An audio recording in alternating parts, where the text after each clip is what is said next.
Адам миының жақсы дамуына пайдалы 5 түрлі тағам. Сәлем достар, сіздермен денсаулық каналы. Адам денсаулығы туралы пайдалы ақпарат алу үшін профилдегі YouTube каналға тіркелеміз. Бірінші тағам – теңіз балығы. Майлы теңіз балығы құрамында ми функциясына пайдалы омега-3 майлы қышқылы бар. Омега-3 қышқылын күнделікті қолдану адамның есте сақтау қабілетін жақсартады. Екінші тағам – жұмыртқа. Сарыуыздың құрамында есте сақтау қабілетін жақсартатын холин элементі бар.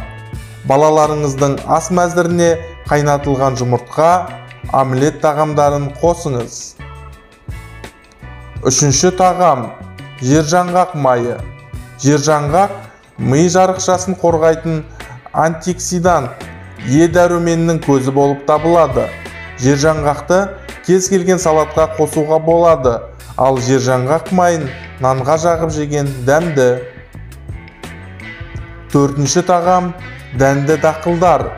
Адам миының жақсы жұмыс істеуі үшін оған глюкозаның белгілі бір мөлшерде қажет.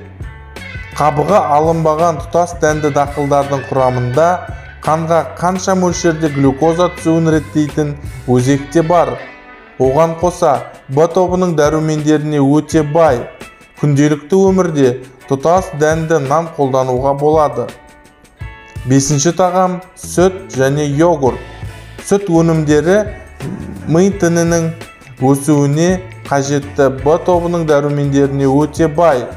Балаларыңызға таңғы асқа орташа тәттілігі бар йогурт, майлы емес қаймақ, сүт, айран берген жөн.